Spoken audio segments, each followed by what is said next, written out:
We'll be introducing a new event for everyone called Hues of the Violet Garden. Ooh. Yeah, that's right. So, as we mentioned at the start of the program, there will be a festival taking place in Inazuma.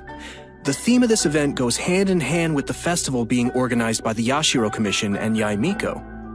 With the festival focusing on culture and creativity, travelers will not only have the opportunity to meet guests hailing from other nations, but also finally see some familiar faces again.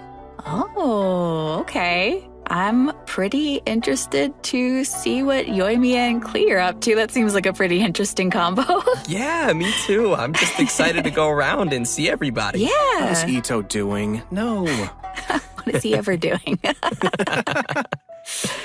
Well, throughout the event, we will be experiencing some interesting stories alongside those characters at the festival. And there may even be some unexpected characters making an appearance. Nice. So, travelers will have to wait and see who shows up this time. As we progress through the storyline, we'll have the opportunity to enjoy a variety of Iridori festival games. There are a total of 4 different kinds of event gameplay, so let's take a closer look. First, we have the Moon and Stars Inscribe. Travelers will meet a bard from Mondstadt in search of inspiration among Inazuma's unique landscapes. During the event, travelers can gain a poetic theme and take pictures based on the hints to submit to the commissioner. The more pictures we supply, the easier it will be for them to compose more lines of poetry.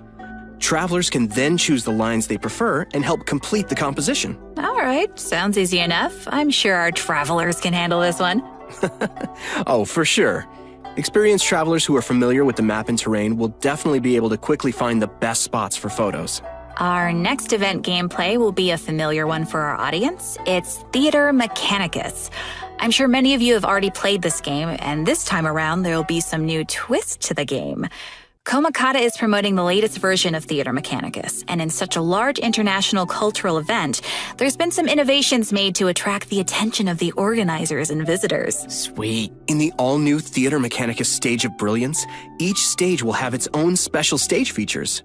Travelers will need to work these features into their strategy to swiftly clear each challenge. What's also different this time around is that travelers will need to equip wondrous sticks before entering each stage. This will be a real test for our ability to make combinations. The game mode has also been streamlined to reduce the amount of time required to play. Upon entering a stage, travelers will find some mechanici that have already been placed. You may choose to modify or dismantle them, or build more mechanici around them to create optimum combinations that will swiftly handle enemies coming your way. Cool. Our third event mode is called Clash of Lone Blades, which is an all-new challenge centered around sword fighting. Ooh. After unlocking this game mode, a new duel against a swordmaster with unique abilities will unlock each day. During the challenge, players will control the traveler and will be unable to use their elemental skill and elemental burst, but instead can use an all-new parry mechanic. Performing a parry will allow you to take a defensive stance and reduce incoming damage. Travelers may focus and master the timing to perform a perfect parry, which will give you the upper hand in the challenge. Cool. Sounds pretty challenging.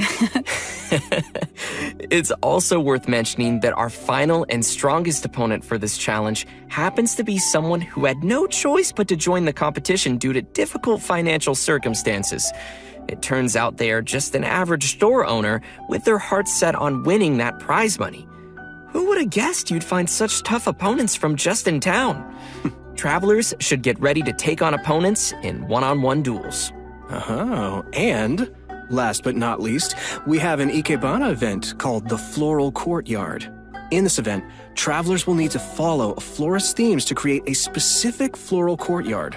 A courtyard is comprised of different parts, with each part having different materials to choose from. After completing a theme, travelers may actually use the courtyard they receive and place it in the Serenity Pot. Ikebana is an art form, so when travelers are creating a floral courtyard, they need to incorporate their own interpretation of beauty. So what you're saying is, if your courtyard is looking ugly, then you're probably doing it wrong. I see you. Speaking of Ikebana, Ayaka is the sponsor behind the Ikebana event. You know, Ayaka's very skilled at Ikebana. Of course he is. You know, she invests in the promotion of this event every year, and that it's one of her greatest joys. Yep, that sounds like Ayaka. And that's about all we can share about this event for now. After participating in all 4 of these special event game modes and reaching certain criteria, travelers will be able to invite Xingqiu to join their team for free. So, don't forget to try out all the events. Yeah, maybe you'll find a new favorite. Yeah, give them a shot. Everyone should be sure to have a good look around the festival. The streets of Rito will be specially decorated throughout the Iridori Festival, so everyone can enjoy the lively and exciting atmosphere. That's right. This is one festival you won't want to miss. Oh no. I won't. Version 2.6 will also be featuring an event for travelers who enjoy spending time in the kitchen. The event is called Spices from the West. In this event, a person from Sumeru is visiting to do research on seasonings. She hopes to find someone who can help her conduct her research by making seasonings according to recipes and taste test dishes using these seasonings. You know, if there's food involved, I'm sure Paimon won't be far off. It's me, Paimon, and I'm hungry! Oh no! New seasoning recipes will gradually unlock over the course of the event, and all the recipes will be available before the event ends. When you begin making the seasonings, the needle on the slider will move back and forth from edge to edge. Follow the instructions given on the recipe and press the button as the needle points to the corresponding ingredient to add them to the pot. And just as a reminder to everyone, there is a limit to the amount of mistakes you can make while creating a seasoning, so be sure to make the best of each chance with as little mistakes as possible. Otherwise, you'll have to start over again.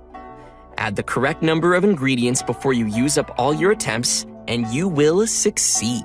So, Zach, Yeah. what you're saying is for this event, the pressure cooker is on. I had to, I'm sorry. Oh That gosh. was good, but it also hurt at the same time. That was quite fire, as they say. Please no. help me. But okay. seriously, gosh, this looks like we'll need little hand-eye coordination for this one. Oh, yeah. Totally. The heat is on. Oh, no. What did I start? Okay, guys. So, by adding seasonings, you created 2 delicious dishes. You can obtain Fragrant Dishes. Travelers may invite characters to taste test the Fragrant Dishes in their Serenity Pod to increase their companionship XP. Just keep in mind that the character's personal preferences also vary. Oh, okay. That's right. It'll be the perfect opportunity to test how well travelers really know their characters. Yeah, Do a little studying. totally. In version 2.6, we will be receiving a new challenge event called Vibro Crystal Research. We find a researcher from Fontaine on the outskirts of the chasm studying the harmonic motion transmitted between gems known as vibrocrystals. If we connect transmitter and receiver crystals and attempt to produce various effects, then we can defeat the enemies and obtain great rewards. In case that's a little confusing, why don't you explain what the transmitter and receiver crystals are first and what kind of effects the reactions can make? Oh, right. Sure thing. So, after the player configures their own vibrocrystal setup, they will obtain different combat buffs. Okay. Transmitter crystals govern the triggers for the buff effects, and receiver crystals will trigger the buffs once the conditions are met. Oh. This all sounds very scientific. Did you pull that out of your sleeve He again? still has boba? I always have boba. Why aren't you sharing? Because this is my boba. You can still share. We'll see. Oh, please, with your sister. Please. Let's get back to it. Okay. So, each challenge is split into 2 battles, which will require travelers to compose 2 teams for the challenge, as well as different vibrocrystal setups. Of course, the game will also provide some trial characters to help everyone complete the challenge. Defeating enemies will award points, and travelers will be given an insignia based on their score. It's gonna be awesome, so be sure to give it a shot. Yeah, sounds great. Interesting. In the new version, travelers will be receiving a commission from an Inazuman artist. She'll ask us to use the camera to take pictures of scenery in different nations as inspiration for her illustrations. Seems like the Traveler has literally gained the trust of people everywhere. That just means they're gonna be busy for a very, very long time. Right. In the photo notes, we'll be able to see comments from the artist and understand her requirements to complete the photo. Oh, capturing landscapes for inspiration. Sounds pretty elegant. And you would know about being elegant. Yeah, duh. This event will definitely be on the more relaxing side of things. What could be better than exploring and earning Primo Gems? Oh, yeah. And travelers will definitely find a ton of great photo spots to remember in the process. And finally, in addition to all the events we've already mentioned, Leyline Overflow will be returning once again for version 2.6. Nice. Travelers can watch for future announcements for more details. You definitely don't want to miss the chance to get some more Mora and character EXP materials. Oh, yeah. Yes. All right. I think that just about does it for all the events we have coming our way in version 2.6. Next, let's talk about some system updates and optimizations to the game. First, we have an optimization to the game's mobile version. After the update, travelers will be able to tap and hold on the icons of the characters in their party to quickly bring up the party setup menu. Nice. So it'll be way easier for the mobile players to open up their party setup and do some changes. Yeah, totally. Yeah, also, there will be multiple improvements coming to the tutorials archive system, making it easier for travelers to reference. Oh, cool. First, the tutorial icon will always stick next to the minimap on the upper left for new players, making it easier to access the tutorials archive. Plus, players will be able to quickly locate the tutorials they viewed recently, and the system will even remember where in the tutorial you last left off.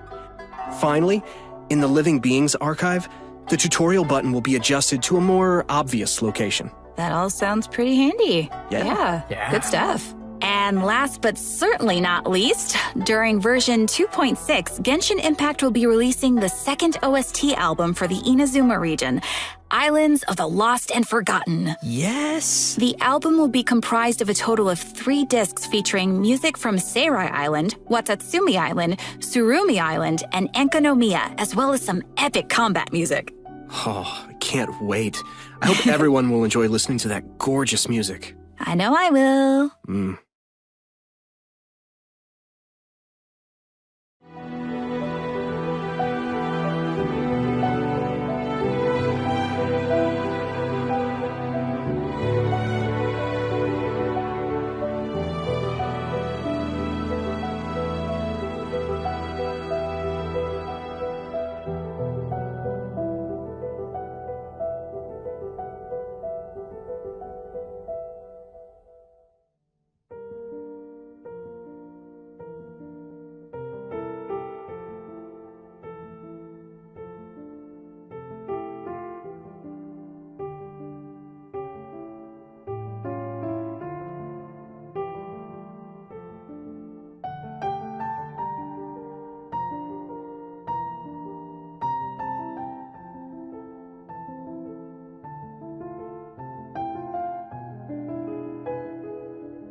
Well, guys, I hate to say it, but I'm out of boba. Oh, and we've come to the end of the version 2.6 special program. No. ask you for some boba. Sorry, all gone. I thought you kept so many in your sleeve. What No, happened to they're all all in of them? They're in my tummy. Oh, you could have shared. But as Ayaka would say, I only wish life could be as leisurely as this a little more often. I know, right? But hey, it won't be that long before the next version drops. That's right. True. So, I'm really excited for everything. I'm excited for everybody to meet Ayato. I'm really excited to explore the spooky chasm. Mm-hmm. Man, there's a lot of cool stuff coming out in this version. Yeah, I'm also, of course, looking forward to Ayato. I finally get to meet my brother, which is super exciting for me. I also am really looking forward to the soundtrack just because, oh man, the music in this game is so good. Just, it'll be cool getting to, just chill out and listen to it. And, oh man, I just can't wait. Yeah. And not only am I excited for the Chasm area, but also the story. I'm curious to see what Dainsleif is doing back and how the Traveler will interact with him. And also, you guys rocked this special program. It's been so much fun doing this with you. Thanks. Thanks, buddy. It was super fun. Yeah. So the new version will be landing on March 30th. Be sure to mark your calendars and be ready to play. And we hope everyone will enjoy all that 2.6 has to offer. I look forward to seeing everyone enjoy the festival in Inazuma. Yeah. And just a reminder, travelers can keep an eye out for future official announcements for more information on the coming version. All right, well, that's it for us today. Thanks, everybody, Thank and you. see you in game. Thanks, guys. See